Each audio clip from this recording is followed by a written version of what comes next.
She was holding a wedding invitation with her own sister's name on it. And the groom? Selorm. The same Selorm she had loved for 7 years. The same Selorm whose number she still had saved as him in her phone. Peace's hands were shaking. The cards slipped from her fingers and hit the floor. Her mother was smiling in the kitchen, talking about rice and decorations. And Peace? Peace couldn't breathe. Let's go back, just a little. Selorm wasn't just some random guy. He was the guy. They met in university, 3rd year. He sat next to her in economics class and borrowed her pen. She never got that pen back. But somehow she didn't mind. For 3 years they were inseparable. Study partners, late night calls, sharing food at the campus canteen.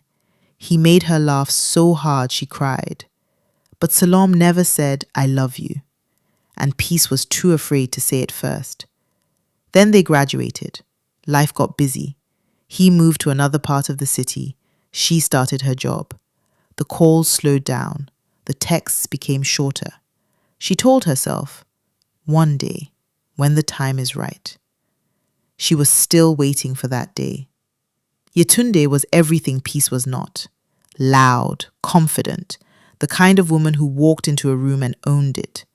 She was 4 years older than Peace and their mother's favorite, though nobody said it out loud. 6 months ago, Yetunde visited Peace's apartment for a weekend. Peace made the mistake of showing her an old photo. Her and Selorm, university, laughing outside the library. "Who is this?" Yetunde asked, eyes sharp. "Just an old friend," Peace said. She should never have said that. What Peace didn't know, what nobody told her, was that Yetunde searched Selorm on Instagram that same night. She slid into his DMs. He replied. They met for dinner 2 weeks later. By month 3, he had met their parents.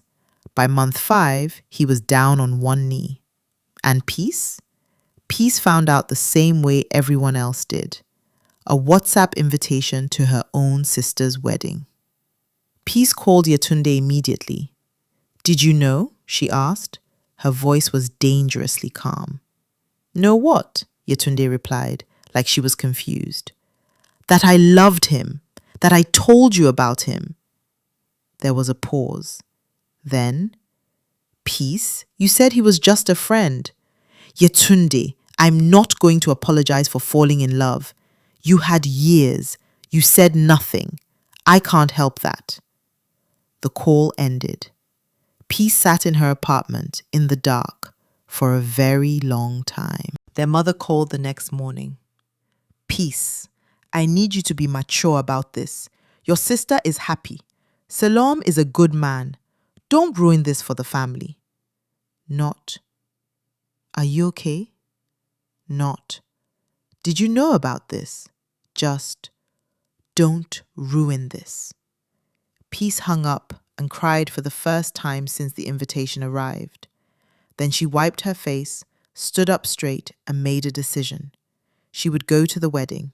She would smile, and she would say nothing.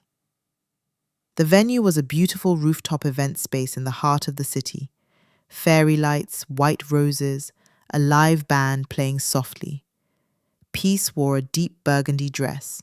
She looked stunning, even though her heart was breaking in ways no dress could cover. She sat in the 3rd row, family section. Then Selorm walked in. He saw her immediately. Something crossed his face, something quick, like a man who suddenly remembered something very important. He looked away. So did she. 20 minutes before the ceremony, Peace stepped out to the terrace to get air. She heard footsteps behind her. It was Selorm. "Peace?" She didn't turn around. "You should be inside.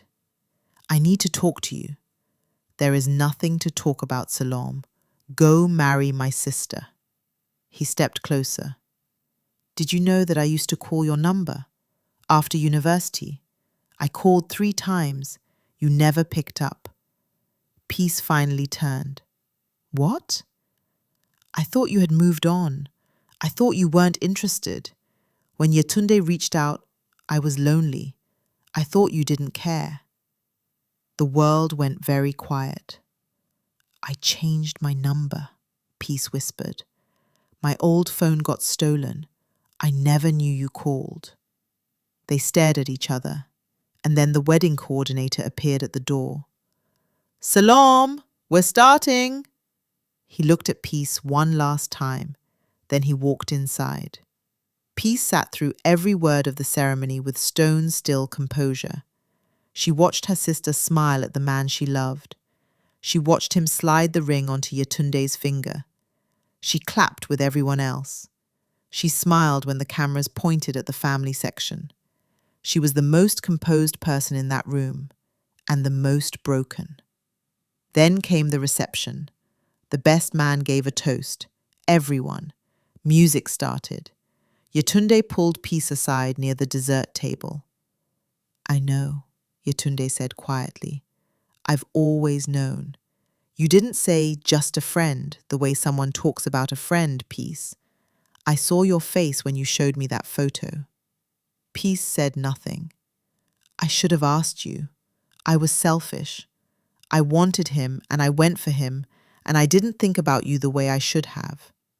Yetunde's eyes were filling up. I'm sorry. I'm genuinely sorry. The apology landed somewhere painful and real. But Peace looked at her sister, this complicated, difficult, loud woman who she had grown up fighting and loving, and she saw something she didn't expect. She saw someone who was also scared, someone who wanted to be loved, someone who didn't know how to ask her sister for permission to be happy. You should have told me, Peace said finally. I know. It's going to take me time. I know that too. Peace looked out at the dance floor where Selorm was standing, laughing with the groomsmen. And then, slowly, something released inside her chest. Not because she stopped loving him, but because she finally understood that love isn't only about getting the person. Sometimes it's about surviving the loss of them and still choosing to live. Peace started journaling, then blogging, then recording herself talking about love, loss, and healing. Her first video got 200,000 views in 4 days. The comments were full of people saying, "This is my story too." Yetunde and Selorm sent her flowers on her blog's first anniversary. A simple card attached. We're proud of you. Y and S. Peace looked at the card for a long time. Then she smiled, a real one, the kind that reaches the eyes. She put the card down, opened her laptop, and started writing her next story. She had a lot more to say. And sometimes, the love that breaks you open is the one that finally sets you free.